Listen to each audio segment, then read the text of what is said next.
prisoner serving a life sentence has been found dead inside a UK prison. 27-year-old Wayne Burke died at HMP Dovegate in Staffordshire on July 29, 2025. He had been serving life with a minimum term of 18 years after being jailed in 2021 for his role in the killing of 24-year-old father, Rhys Cox. Just 4 years into that sentence, Burke has died. Police confirmed that his death is not being treated as suspicious, and the Prisons and Probation Ombudsman has launched an investigation. This is the full story of Wayne Burke, the murder of Rhys Cox, the trial and sentencing of the men responsible, and the events that led to Burke's death behind bars.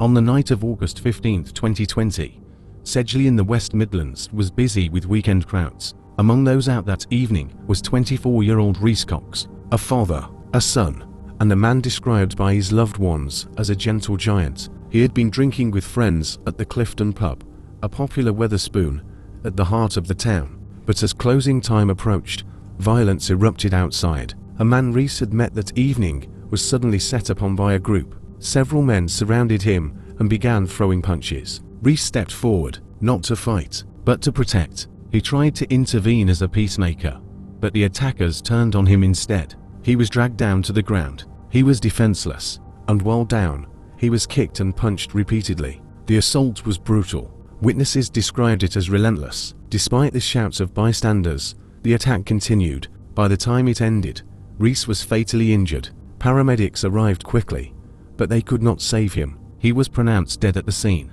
A post-mortem confirmed the cause of death as blunt force trauma to the head. Rhys was just 24 years old. West Midlands police launched a murder inquiry immediately.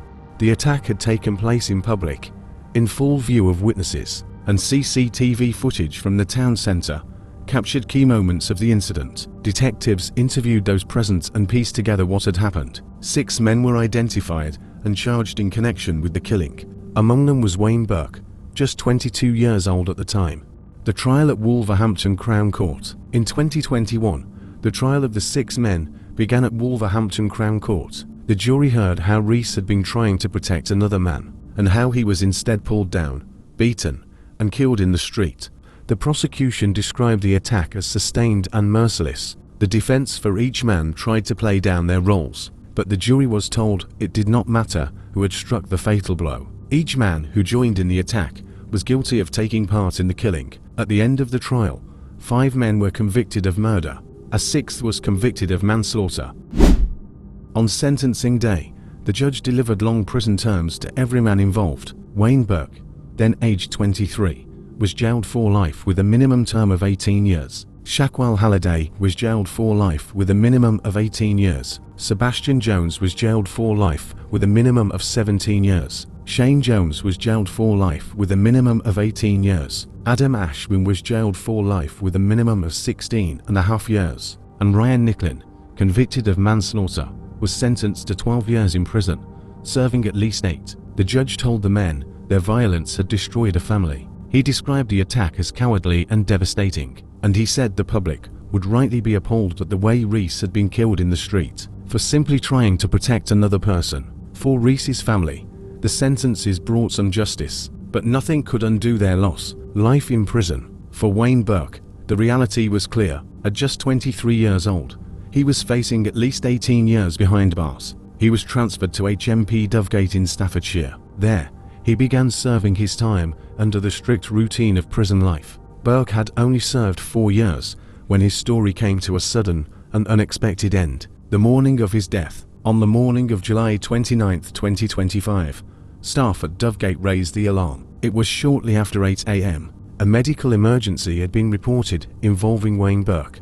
Ambulances were sent to the prison. Paramedics arrived quickly and attempted to save him, but their efforts were unsuccessful. Burke was pronounced dead at the scene. He was 27 years old. Police were called in to examine the circumstances. They confirmed his death was not being treated as suspicious. The cause of death has not yet been confirmed publicly. That detail will be determined at an inquest. As with all deaths in custody, Wayne Burke's case was immediately referred to the Prisons and Probation Ombudsman. This is the independent body that investigates whenever someone dies inside a UK prison. Their job is to establish exactly what happened. They will look at Burke's medical records. They will review CCTV and prison logs from the hours before his death. They will interview staff and fellow prisoners, and they will examine whether correct procedures were followed on the morning he was found. The Ombudsman's findings will then feed into a public inquest. That inquest will take place in due course, and it will be for the coroner to determine the official cause of death. Until then, many of the details remain unanswered. What is clear is that police have confirmed there were no suspicious circumstances. For now, Burke's death is being treated as a medical emergency that could not be prevented, but the full truth will only be known once the inquest has been heard. The story of Wayne Burke is one defined by violence, consequence, and tragedy. He was just 23 years old when he was convicted of murder. He was sentenced to life in prison, with a minimum term of 18 years, a sentence that should have kept him in custody until at least the late 2030s. Instead, his life ended at just 27, in a prison cell at HMP Dovegate. His death brings a sudden and unexpected close to one chapter of this case, but it does not change the past, and it does not erase the pain of the crime that put him there. The killing of 24-year-old Rhys Cox in Sedgley was senseless. A father, a son, a man described by those closest to him as a gentle giant. He stepped forward that night not to fight, but to help. He tried to protect another man who was under attack, and for that act of bravery, he became the target himself. Beaten to the ground, punched, kicked, and left fatally injured in the street. For his family, the grief is permanent. No sentence, and no outcome since, can undo the pain of his loss. Wayne Burke's death in custody does not bring them closure. It simply marks the end of his time on this earth. The focus of this case will always return to Rhys, to the life he lived, to the kindness he showed, and to the devastating reality that he was taken far too soon. This is the story of Wayne Burke, a convicted murderer, and a prisoner who did not leave custody alive. But above all, this is the story of Rhys Cox, a young father whose courage cost him everything, and whose family continue to live with the consequences of that night in Sedgley. The death of Wayne Burke inside HMP Dovegate closes one part of this case, but the memory of Rhys Cox remains at the heart of it. The young father who stepped forward to protect someone else and paid with his life. Cases like this remind us how fragile life is, and how one night of violence can leave consequences that last forever. Stories like these show the reality of crime in the UK today, and why it's important to stay informed. This is World News Watch. Thanks for watching. Don't forget to like, comment, share, and subscribe for daily UK crime news. And as always, stay informed and stay safe.